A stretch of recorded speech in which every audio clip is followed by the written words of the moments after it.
그리스도인의 공감 능력 라는 제목으로 은혜의 말씀을 나누길 원합니다.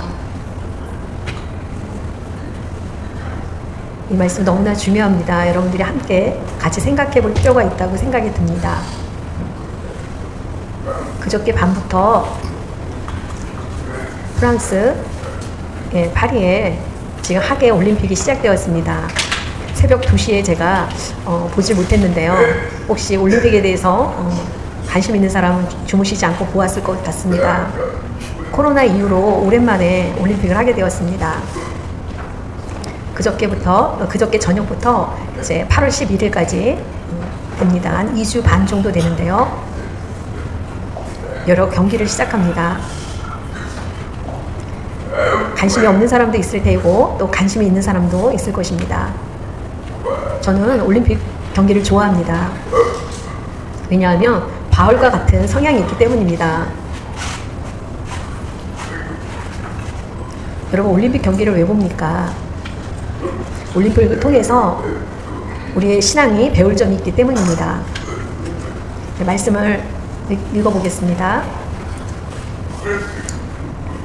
올림픽을 보다 보면 몇 가지를 제가 이렇게 뽑아놨는데, 파리 올림픽 개회식 날 파격적인 수화 찬양이 있었습니다. 제가 이걸 보고 깜짝 놀랐습니다. 한국에서는 아마 이렇게 배치하지 않았을 것입니다. 그런데 프랑스 파리에서 굉장히 파격적으로 수어로 개막 노래를 해왔습니다. 우리의 상상을 깨는 그런 감동의 찬양이었습니다. 이건 마치 장애인과 공평하게 우리가 올림픽을 즐길 수 있는 그런 문화를 보여준 것 같습니다. 세계 모든 사람들이 이 감동을 보았을 것이고 너무 멋있고 아름다웠습니다. 이분은 과연 청인일까 농인일까 제가 궁금했습니다. 제 생각엔 아마 농인인 것 같습니다. 왜냐하면 손 동작이 농아인의 자부심답게 굉장히 아름답게 정확하게 표현하는 걸 보았기 때문입니다. 너무 자랑스럽습니다. 우리가 농인으로서 열등감을 느끼고 그러는 것이 아니라 농인의 자긍심, 자존감 보였기 때문입니다. 오늘 아침에 우리나라가 첫 금메달을 땄습니다. 첫 금메달입니다. 펜싱인데요.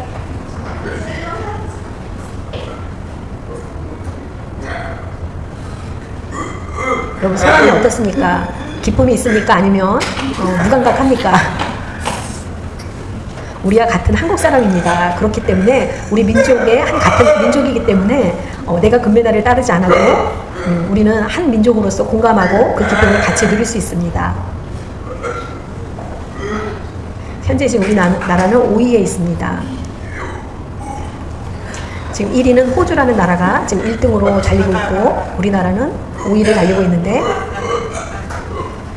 동메달 하나, 은메달 하나, 이제 금메달 하나 각각 지금 하나씩 있습니다. 이제 계속 앞으로 올림픽 진행이 되면서 저희 나라가 특별히 사격을 잘합니다. 펜싱도 잘하고 또 수영도 잘하고, 저희 나라가 처음으로 수영에서 동메달을 받았습니다.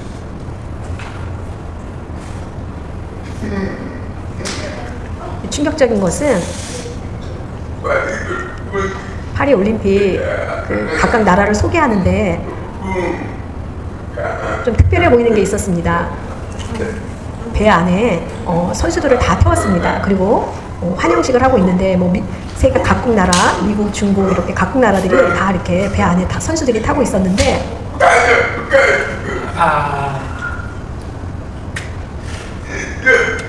태극기를 지금 한국 태극기를 들었는데 북한을 소개하는 장면이었습니다. 그래서 한국 사람이 이걸 보고 대한민국 사람이 가만히 있을 수가 없었습니다. 역도 선수 장미란 씨가 이것에 올림픽에다가 건의했습니다. 우리나라의 위상을 이렇게 깨트릴 수 있느냐 하면서 이거를 건의하고 윤 대통령에게도 사과하고 대한민국에도 사과했습니다. 절대 앞으로 이런 실수를 하지 않겠다고 다짐을 받았습니다. 여러분, 또 느낌이 어떻습니까? 왠지 대한민국을 무시한 느낌이 들었습니다. 각 나라마다 소개하고 태극기를 들었는데 파리에서 이런 올림픽 때 실수를 한 것입니다. 아까 말씀을 보여드리겠다고 말씀 중에 성경은 2000년 전의 이야기인데도 이때에도 그 올림픽에 대한 비슷한 환경의 어떤 문화적인 것이 있었던 것 같습니다. 히브리서 12장 1절 말씀입니다. 이러므로 우리에게 구름같이 둘러싼 허다한 증인들이 있으니 모든 무거운 것과 얽매이기 쉬운 죄를 벗어버리고 인내로써 우리 앞에 당한 경주를 하며. 아멘. 2000년 전에 바울이 아마 모르겠지만 올림픽을 좋아하지 않았을까라는 생각이 들었습니다. 여기 히브리서에만 그런 내용이 있는 것이 아니라 갈라디에서도 비슷한 내용이 있고 성경 말씀 곳곳에 바울의 편지 서신 중에 보면 올림픽에 대해서 단어를 많이 넣어놨습니다. 경주에 대해서. 그 올림픽을 보면서 우리의 신앙생활과 거의 닮은 꼴이 있다라는 생각이 들었습니다. 경주를 위해서 메달을 따는 것처럼 우리가 단련하고 훈련한 다음에 우리에게 면류관을 얻는 것 같이 이 경주를 통해서 우리가 배워야 될 것이 많이 있는 것 같습니다. 지금 세상은 말세라고 합니다. 말세가 되면 나타나는 특징과 징조들이 있습니다. 굉장히 여러 가지가 있는데 그 중에 엽기사례라는 말이 있습니다. 예전에는 이런 말들이 없었습니다. 정말 말도 안 되는 엉뚱한 엽기사례. 그래서 사람을 죽여서 토막을 치기도 하고 토막살인을 하고도 양심의 가책을 느끼지 않습니다. 또 묻지마 살인도 있습니다. 우리가 상대방에게 원수지간이 아닌데도 그냥 이유 없이 묻지마 살인을 또 하기도 합니다. 또 사이코패스도 있습니다. 저거는 외래어 말이지만 우리나라 말로는 인격 장애라고 합니다. 수화로는 이렇게 사용합니다. 키읔의 글씨를 코에다 댑니다. 정신이 정상적이지 않고 상식적이지 않은 그런 것을 뜻합니다. 행동이 매우 개팍할 때 사용합니다. 학교에서도 많은 학생들이 폭력을 행사하고 약자에게 아이를 막 때리기도 합니다. 국률함이 없습니다. 또 성폭행도 있고 성폭행으로 끝나지 않고 또 마지막에 죽기까지 합니다. 그전하고 너무 가격적이고 다른 모습입니다. 예전에는 동성애라고 하면 부끄러울 줄 알았는데 지금은 부끄러워하지 않고 오히려 축제도 합니다. 또 자살도 많습니다. 사람들을 만나는 걸 기피하고 마침내는 극단적인 자살을 시도하기도 합니다. 점점 더 많이 자살을 하기도 합니다. 그리고 사람들이 예의가 없어지기도 합니다. 그리고 폐륜이라는 것이 있습니다. 부모를 공경하거나 그러지 않고 부모를 죽이고 업신여기고 그렇습니다. 그리고 또 이단도 많이 늘어나고 있습니다. 배은이라는 단어가 있습니다. 은혜를 모르고 은혜를 오히려 배신으로 갚는다는 것입니다. 예전보다 지금은 더 굉장히 가격해지고 많아졌습니다. 이것은 이제 말세의 마지막에 가까웠다는 뜻입니다. 세상의 마지막 때가 되면 사람들이 사람 같지 않고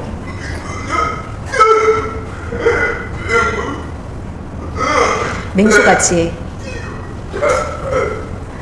사람들이 동물처럼 맹수 같아진다는 것입니다. 마침내 결국은 어떻게 되나요? 그것은 예수님이 곧 오신다는 뜻일 수도 있습니다. 우리가 이런 현상들을 보면 우리가 영적으로 깨어있어서 정신을 차려야 될 때입니다. 그럼 원인들은 어떻게 해서 일어날까요? 그것은 공감 능력의 부재이기 때문입니다. 예전에는 사람들이 서로 공감하고 얘기하고 그랬지만 지금은 부재라는 것입니다.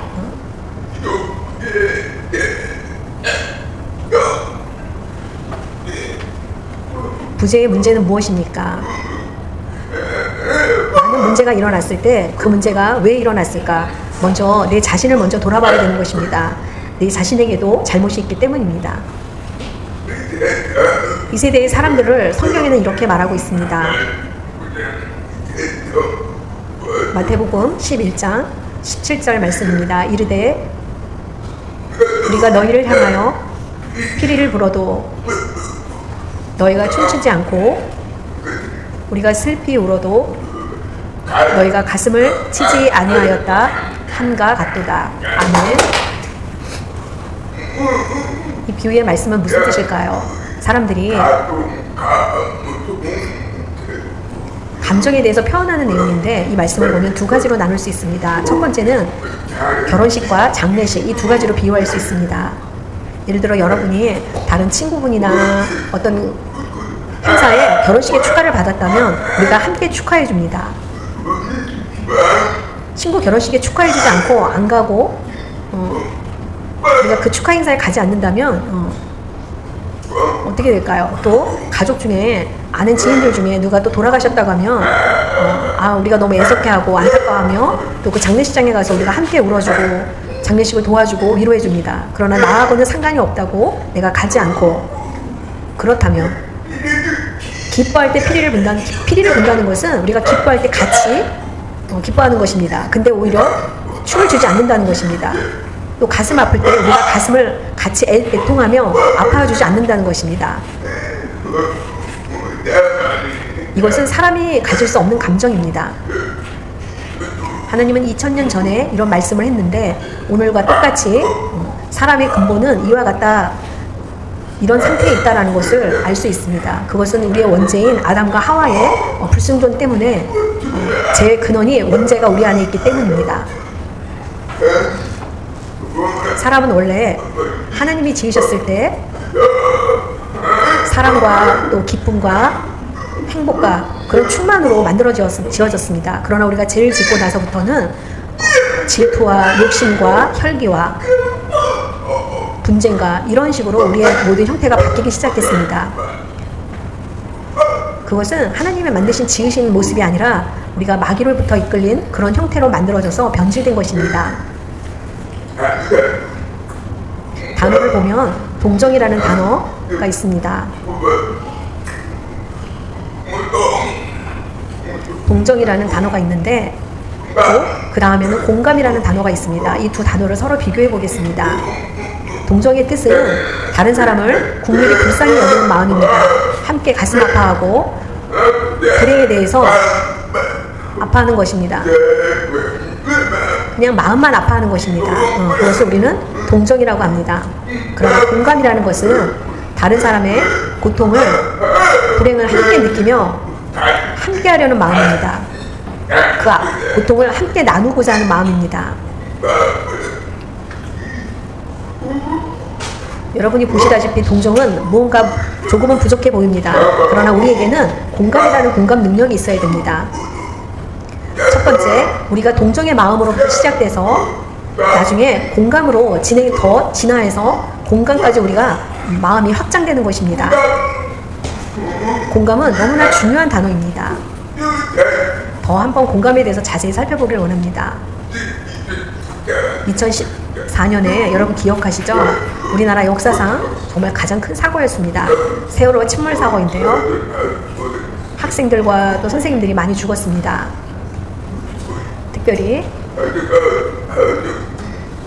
죽은 학생들 가족들을 보면 그 학생들의 부모님 나이대가 한 40대 중반 정도 되었습니다. 자녀를 잃은 부모들이 절망 가운데 있었습니다. 가슴을 찢고 애통하며 자녀를 잃은 슬픔 가운데 있었을 때 바라보는 우리의 심정은 어땠습니까? 이 일을 어떡하나, 자녀를 똑같이 우리가 같은 부모로서 자녀를 잃은 심정이라면 그 마음이 어땠을까? 우리에게도 자녀가 있고 또 비슷한 또래의 자녀를 가지고 있는 부모라면 아마 그 공감이 더 컸을 것입니다. 내 자녀가 그런 슬픔을 당했다라는 생각으로 얼마나 마음이 애통하고 힘들었을까요? 그러지 않고 왜 놀러 갔어? 가지 말고 집에 있지. 이러면서 이렇게 말한다면, 간 게 잘못이지 이렇게 말한다면 두 가지 관점이 있을 것입니다. 첫 번째는 너무나 가슴이 아파서 그 가족들이 자녀를 잃은 그 슬픔으로 그 가족들이 얼마나 애통하고 가슴이 아플까. 그 아픈 가슴이 저에게도 뼈저리게 느껴졌을 사람이 있을 것이고요. 두 번째 사람은 그러길래 왜 갔어? 라고 공감을 해주지 못하는 사람이 있을 것입니다. 그것은 바로 공감의 차이 능력입니다. 만약에 여러분이 입장을 바꿔놓고 우리 가족 중에 아이가 하나 죽었다 그러면 여러분 어떻게 가만히 있을 수 있겠습니까? 입장 바꿔놓고 생각한다면 우리가 똑같은 심정을 느끼고 애통하는 것이 바로 정상적일 것입니다. 요즘 우리가 보면 오히려 우리는 그것을 비판하거나 정죄하기 쉽습니다. 그것은 우리 그리스도에게는 좋은 모습이 아닙니다. 오늘 세 가지를 나누어서 말씀을 드리길 원합니다. 첫 번째, 예수님의 공감 능력.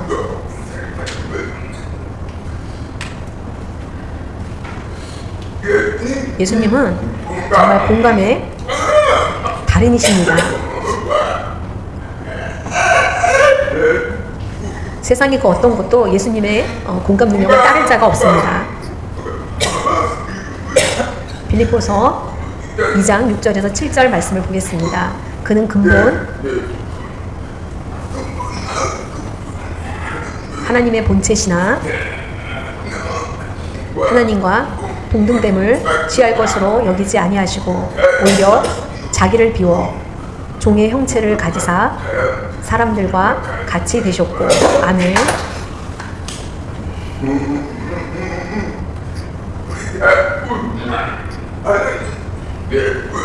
하나님은 본 예수님이십니다. 그 예수님은 우리의 사람의 모습으로 인자로 이 땅에 오셨습니다.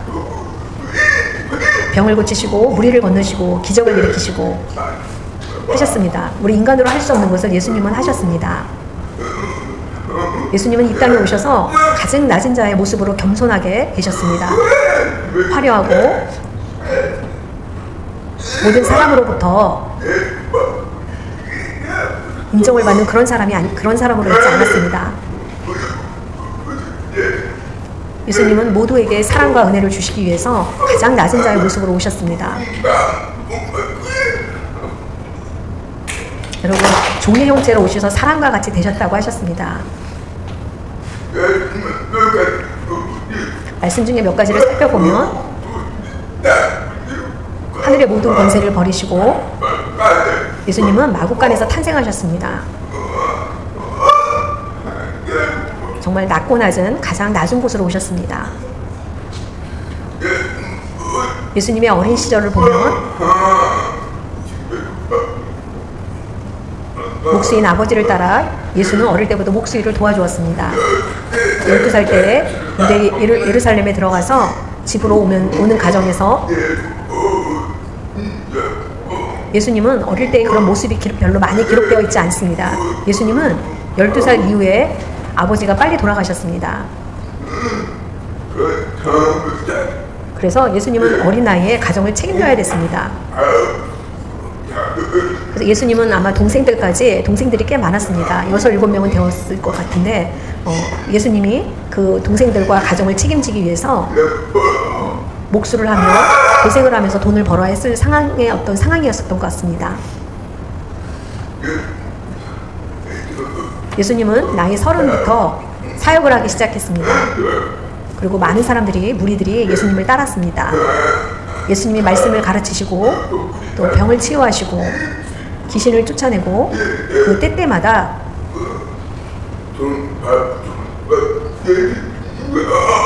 예수님은 사람들에게 먹을 것에 대해서 신경을 써주는 데까지 있었습니다. 나보다 여기 함께 있는 사람들이 배고플 것이라는 것에 대해서 육체적인 필요를 하셨습니다. 그래서 제자들에게 여기 있는 사람들에게 줄 양식에 대해서 말했을 때 안드레는 예수님이 아마 작은 것을 가지고 갖다 드리면 기적을 행하실 거야 이렇게 생각했습니다. 그리고는 정말 말씀 그대로 작은 것을 가지고 예수님 앞에 가지고 나아갔을 때 오병이의 기적과 같은 놀라운 많은 사람들을 먹이는 기적을 행하셨습니다. 그리고 무리에서 떠나시는 것이 아니라 그 무리들과 함께 하셨습니다. 모든 삶 가운데 안에서 우리와 함께 하셨다는 것입니다. 부유한 자 안에서가 아니라 가난하고 낮고 천한 사람들과 함께 하셨습니다. 예수님은 그 무리들과 함께 공감하며 말씀을 나누셨습니다. 예수님의 가장 친한 사람은 나사로였습니다.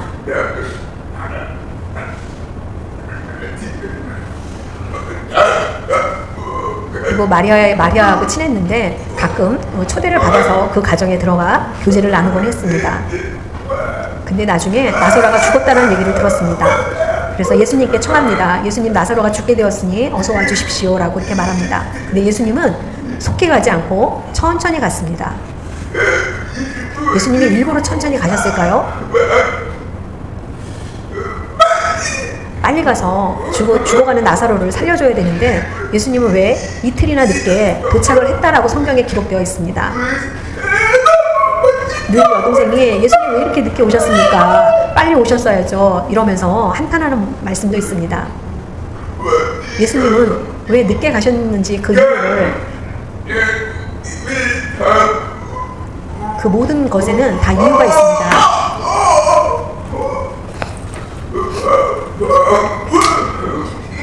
죽는 것과 산다는 것, 여러분 어느 것이 더 위대할까요? 병 들어서 치료해서 나은 것과 죽었다가 살아나는 것, 어느 것이 더 위대합니까? 우리가 병을 치료해서 고침받는 것보다 죽었다가 살아나는 것, 이것이 더 위대한 것입니다. 그래서 예수님은 기다렸습니다. 그 때를. 놀라운 것은 예수님이 눈물을 흘리셨습니다. 여기 성경에 기록이 되어 있습니다. 예수님이 눈물을 흘리셨다고. 나사로가 죽고 장사하게 되었습니다. 그래서 돌무덤을 갖다 막아놓을 때 돌무덤을 갖다 놓으라고 했습니다. 그러면 그 시체로 인해 냄새가 난다고 했는데 예수님은 그렇게 하라고 했습니다. 그렇지만 예수님은 나사로에게 일어나 걸으라고 하니 나사로는 살아서 나왔습니다. 여러분, 우스운 얘기가 하나 있습니다. 무덤에서 죽은 자가 나와라 하면은 큰일이 일어납니다. 그러면 모든 무덤에서 죽은 자들이 다 일어나 나올 것입니다. 예수님은 그렇게 죽은 자여 일어나라 하면 예수님 모든 사람들이 다 죽은 자들이 일어나 나올 것입니다. 그래서 예수님은 그렇게 말하지 않았습니다. 나사로의 이름을 부르며 나사로야 일어나라 이렇게 말했습니다. 그래서 나사로만 나왔습니다. 우리는 그 기적을 보았습니다. 여러분, 그때 당시에 그 배경 화면은 어땠을까요? 죽은 나사로 때문에 모두 다 절망하고 슬퍼하고 있었습니다. 그러나 예수님이 계시면 살아날 수 있어 하고 눈물을 흘리지 않을 수도 있었습니다. 그러나 예수님조차도 죽은 나사로를 보고 눈물을 흘렸다고 했습니다.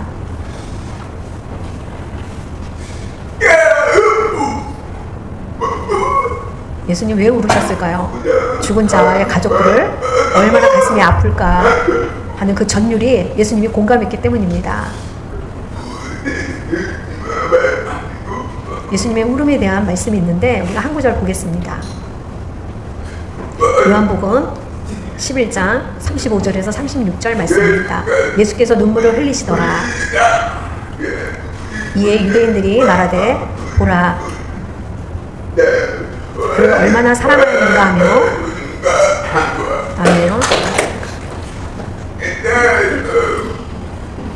나사로의 가족들에 대해서 예수님이 얼마나 사랑했는지, 얼마나 그 가족들을 사랑했는지, 그 절망하는 가족들의 애통하는 마음을 예수님이 공감해 주셨습니다.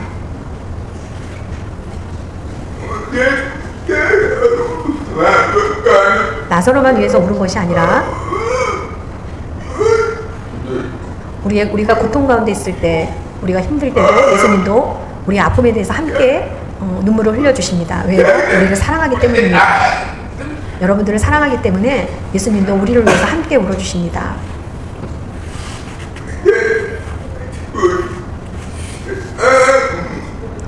예수님이 특별히 고통당하는 그 모습이 있는데요. 그 중에 하나가 가시면류관입니다. 가시는 보통 가시가 아니라 이 면류관을 쓰면 이 가시가 아주 깊이 박히는 가장 아픈 고통의 면류관이었습니다. 그 아픈 고통을 예수님은 경험하셨습니다. 예수님으로 인하여 이 가시면류관의 고통이 우리의 병을 치유하여 주셨습니다. 혹시 여러분 머리가 아프십니까? 예수님의 면류관 때문에 이 시간에 여러분들의 아픈 머리가 나을 줄 믿습니다. 예수님의 손에는 못자국이 있습니다. 여러분의 헌신과 봉사와 수고, 여러분이 예수님의 그 손으로 위로해 주실 줄 믿습니다. 예수님의 발등에 찍힌 못자국, 그 예수님의 발등에 찍힌 그 못자국으로 말미암아 여러분이 아낌없이 헌신하고 또 힘든 것을 감내하고 참아 이겨낼 때 예수님의 발등에 박힌 십자가의 못 박힘처럼 위로해 주실 것입니다. 예수님이 옆구리에 찔린 창,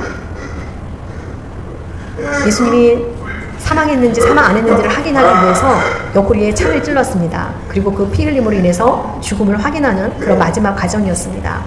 여러분 혹시 가슴이 아프십니까? 또 아니면 마음에 상처가 있습니까? 누구로부터 배신을 당했습니까? 여러분 마음이 괴로우십니까? 예수님의 옆구리에 찔리는 그 창처럼 예수님은 그 모든 것을 다 아십니다. 그리고 여러분의 마음을 기억하시고 그 마음을 알아주실 것입니다. 예수님처럼 모든 온갖 고통 가운데 그 모든 것을 넉넉히 이기고 위로해 주실 분은 예수님 뿐입니다. 우리의 아픔을 공감해 주시는 주님은 너가 받은 아픔과 고난 나도 당했단다 이렇게 말씀하십니다. 여러분의 아픔이 나도 경험한 아픔입니다 라고 말씀하십니다. 그 말로 위로해 주십니다. 찬송가 96장에 보면 예수님은 누구신가? 여러분이 집에 가셔서 96장 찬송가를 한번 곡조 있는 이 찬양을 한번 불러보시기 바랍니다. 예수님은 우는 자의 위로와 없는 자의 풍성이고 천한 자의 물품과 강한 자의 힘이 되십니다. 지난주에 말씀드린 것처럼 하나님의 영원한 사랑, 그 하나님의 영원한 사랑 예수님은 이 땅에 보내주셨습니다. 예레미야 3장 1절에서 3절 말씀입니다. 옛적에 여호와께서 나에게 나타나사 내가 영원한 사랑으로 너를 사랑하기에 인자함으로 너를 이끌었다 하였노라. 아멘. 하나님의 영원한 사랑, 세상에서는 이 하나님과 똑같은 영원한 사랑을 우리가 볼 수가 없습니다. 두 번째는 아전 인수와 역지사지의 차이입니다. 여러분 이게 문자가 어렵죠? 사자성어입니다. 이 두 단어의 차이점을 말씀드리겠습니다. 아전 인수라는 뜻은 아는 보는 자신을 말합니다. 물숫자, 물줄기인 또 역지사지.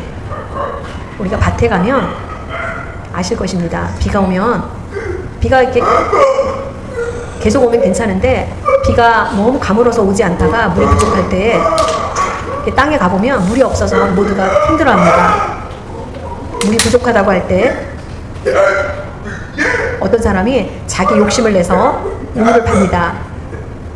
그래서 다른 사람한테 물줄기가 가지 않고 내 밭에만 물줄기가 올 수 있게 해서 내 땅에만 물이 가득 채워지는 그런 것입니다. 그게 바로 아전인수라는 것입니다. 자기의 유익을 위해서 물이 다 공핍할 때는 그 물을 우리가 서로 나누어서 풍성하게 해야 되는데 나에게만 그 물이 오도록 그 가뭄을 나만해서 해소하는 그런 뜻을 가지고 있습니다. 역지사지는 다른 사람의 입장을 바꾸어 생각해본다라는 것입니다. 한번 입장 바꿔 생각해보는 것입니다. 그것은 역지사지의 뜻입니다. 이 둘은 차이가 있습니다. 아전인수는 자기 중심주의입니다. 역지사지는 다른 사람의 마음을 이해하고 남의 마음도 살펴본다라는 뜻이 있습니다.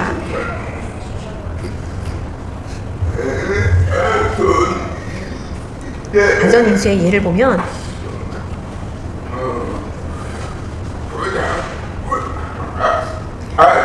가정에 어머니 아버지가 아이들을 잘 키워서 이렇게 이제 성인이 되고 자녀들이 각자 결혼을 했습니다.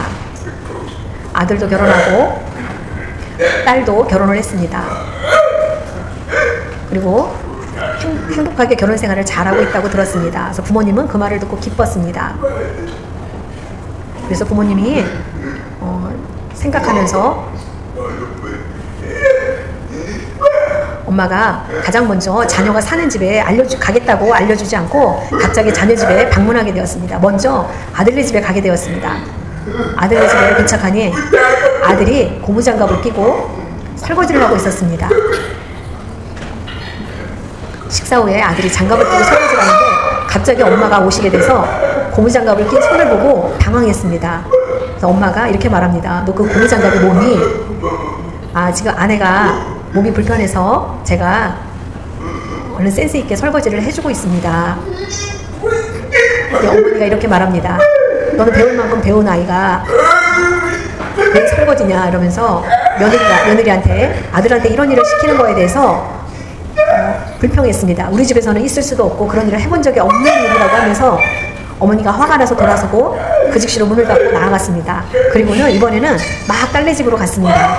화가 나서 딸네 집에 가서 문을 두드리고 들어갔습니다. 근데 사이도 똑같이 고무장갑을 끼고 있었습니다. 그래서 어머니는 이렇게 사이한테 말합니다. 왜 고무장갑을 끼고 있냐고.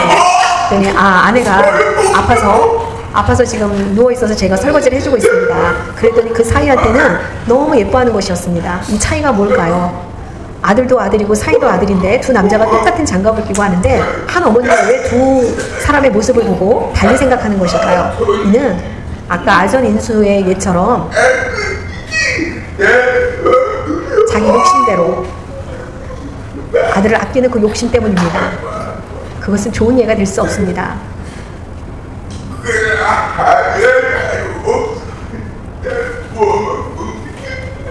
만약에 친정 부모님이 갔을 때도 입장은 똑같을 것입니다. 딸네 집에 갔을 때와 사이네 집에 갔을 때와 부모님이 느끼는 것은 각자 또 다를 것입니다. 욥의 친구들을 보겠습니다. 욥은 굉장히 겸손한 사람이었습니다. 자녀들이 다 죽고 몸에 가려움과 부스러기로 너무 가려워서 기와장으로 긁을 만큼 가려워서 피가 나고 너무나 괴로웠습니다.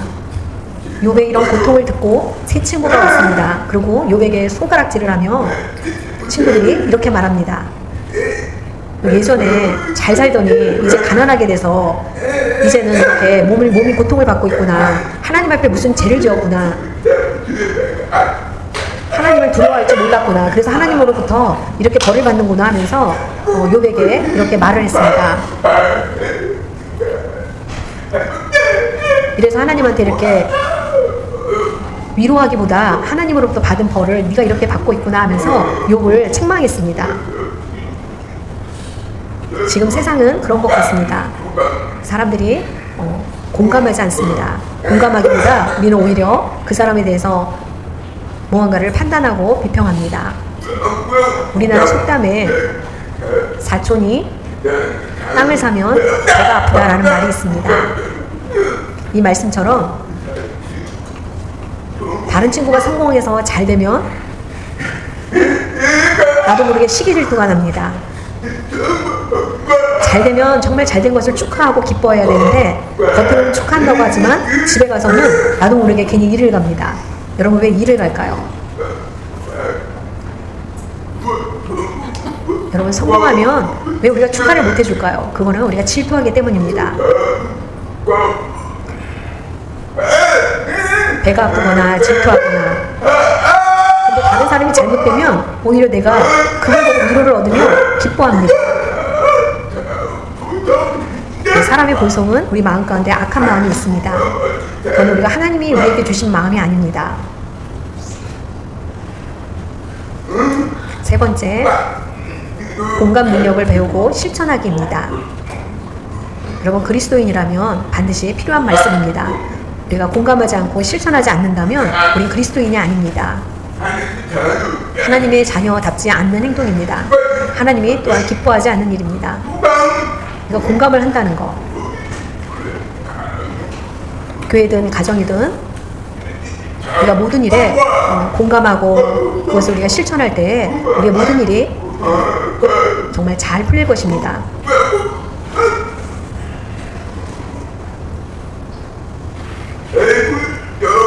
역지사지, 우리가 상대방의 입장을 한번 바꿔보는 거, 이것이 바로 공감입니다. 내 생각만 하지 말고 상대방의 마음도 한번 생각해보고 입장 바꿔 생각해보는 거.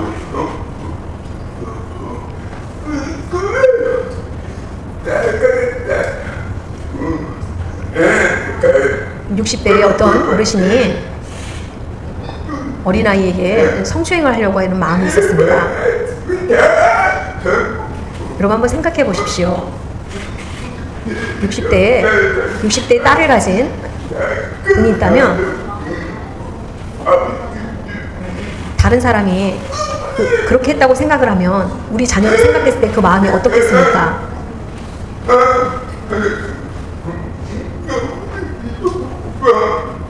그런데 그런 생각은 하지 않고 내가 원하는 대로 내 욕구대로 행한다면 그것은 이를 그르치는 사람들이 너무나 많이 있습니다. 여러분, 그렇기 위해서는 우리가 바로 서야 됩니다.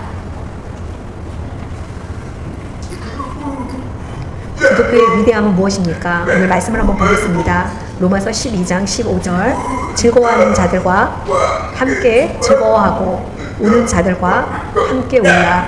아멘. 하나님을 믿는 사람은 예수님을 우리는 본받아야 되는 것입니다. 즐거워하면 우리가 함께 즐거워하고 우는 자들과 같이 우리가 울어주는 것입니다. 사도 바울 말씀처럼 곧 예수님의 말씀입니다. 우리는 정말 실천이 필요합니다.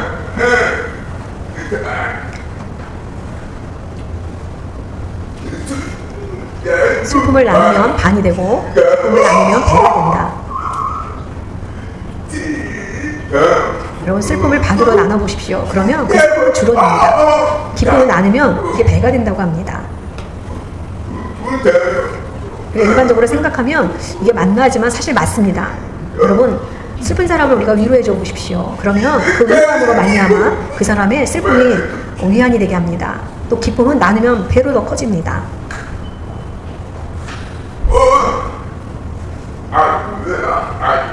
어린 외아들의 그런 사고로 어느 외아들이 죽게 되었습니다. 그 죽음을 슬퍼하는 어머니가 많이 울고 있었습니다. 그 어머니를 누가 위로할 수 있겠습니까?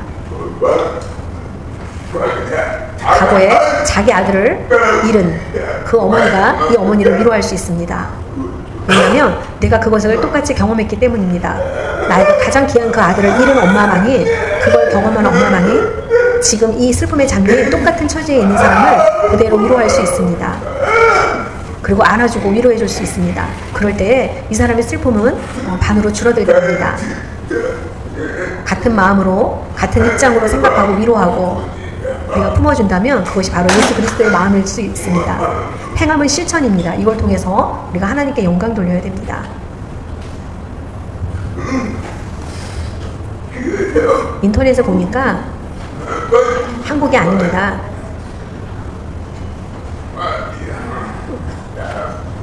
우루과이 쪽인데요. 지금 여자분이 앉아서 머리를 자르고 있는데 암 환자입니다. 그래서 병원에서 수술 전에 머리를 밀게 되었습니다. 그래서 이발소에 가서 머리를 밀어주세요 하니까 제가 이렇게 병원에 수술을 하러 들어가는데 제가 머리를 밀어야 된다고 말을 해서 머리를 자르러 왔습니다. 그래서 머리를 짧게 잘라주세요 라고 말했습니다. 그리고 이발사는 머리를 아주 이렇게 깨끗하게 삭발을 해주었습니다. 삭발을 한 자기 모습을 보고 이 암 환자가 울었습니다. 여자에게는 머리가 굉장히 중요하죠. 자기 모습을 보고 그 모습을 보고 울었습니다. 그때 놀라운 일이 일어났습니다. 이발사가 이 사람을 위로해주기 위해서 본인이 자기 머리를 삭발을 했습니다. 당신이 나하고 어떤 상관도 없는데 왜 이렇게 내 머리를 밀어주고 나서 당신의 머리를 자를까? 그런데 그 공감해주는 그 마음에 저 여자분이 눈물이 멎었다고 합니다. 여러분, 남을 공감하기 위해서 내 머리를 자른다는 건 쉬운 일이 아닙니다. 그러나 이 사람의 공감 능력이 너무나 아름다운 마음을 가지고 있었기 때문에 저렇게 응원해 줄 수 있었던 것입니다. 공감은 하나님이 우리에게 주신 마음입니다. 그 마음은 곧 사랑입니다. 여러분, 그게 충만하면 내가 두렵지 않고 모든 것을 감당할 수 있습니다. 저 사람의 마음이 얼마나 아플까, 그것을 내가 해주기 위해서 거기에서 나도 모르는 능력과 용기가 나오는 것입니다. 나의 자랑이 아니라 하나님 앞에 영광을 돌리기 위해서입니다. 마지막으로 어느 가정에서 아주 가난한 가정이 있었습니다. 아버지는 안 계시고 엄마가 자녀들을 혼자 키우고 있었는데 아이들이 아직 어렸습니다. 그리고 가난했습니다. 아이들이 5월 5일 어린이날 놀러 가자 이렇게 엄마에게 부탁합니다. 엄마가 속으로 근심했습니다. 왜냐하면 아이들을 데리고 갈 돈이 없었습니다. 그리고는 어떻게 하면 좋을까 연구 끝에 엄마가 부지런히 돈을 모았습니다. 그냥 가자. 그래서 아이들이 너무나 신이 났습니다. 철없는 아이들은 너무 신이 났어요. 그리고는 어린이 놀이동산에 갔습니다. 그래서 아이들이 줄을 서고 표를 끊으려고 줄을 섰습니다. 근데 입장권을 보니까 돈이 부족했습니다. 엄마가 진땀이 나기 시작했습니다. 얘들아, 오늘은 말고 다음번에 올까 했더니 애들이 안 간다고 떼를 썼습니다. 오늘 꼭 가야 됩니다. 오늘 여기 들어가야 됩니다 하고 애들이 떼를 썼습니다. 그때 뒤에 있던 어떤 아버지와 함께 온 딸이 있었습니다. 그 딸이 그 소리를 듣고는 마음이 아팠습니다.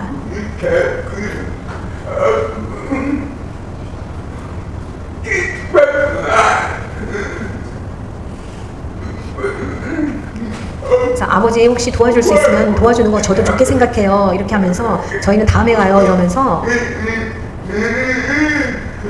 돈을 줄 수도 있지만 자존심이 상할까봐 그 돈을 전해주는 것이 아니라 그 돈을 이렇게 떨어뜨렸습니다.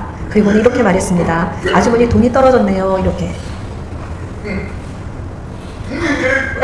정말 내 돈은 아니지만 그 사람과 뒤에 있는 아버지와 이 어머니는 어떤 감정인지 알았습니다. 아이들은 아무것도 모르고 있는 상태였고, 그래서 그 떨어진 돈으로 도와주신 것을 알았습니다. 그래서 아이들이 재밌게 놀고, 그 아이들이 들어가는 모습을 보니까 그 아버지가 잘 사는 삶인데도 불구하고 그 아이들이 뛰놀면서 들어가는 그 모습이 참 보기 좋았습니다. 내가 모른 채 하고 돈이 없으면 못 들어가는 것도 내가 모른 채 할 수 있습니다. 그러나 그 사람이 아이들을 데리고 들어가지 못하는 그 모습을 보면서 가슴이 아팠습니다. 나는 딸이 하나밖에 없지만 나도 자녀가 있는 부모입니다.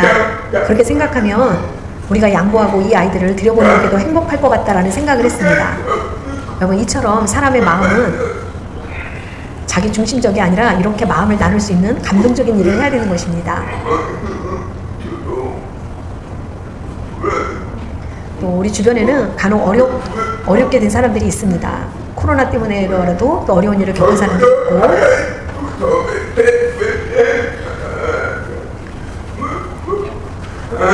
그리고 일반 청인교회에서 또 이렇게 농가부에게 많은 것을 후원하고 이러면 우리 또 농인분들이 또 그 후원을 많이 해주는 것을 따라서 이동도 합니다. 그래서 농인교회는 또 숫자가 줄어들기도 합니다.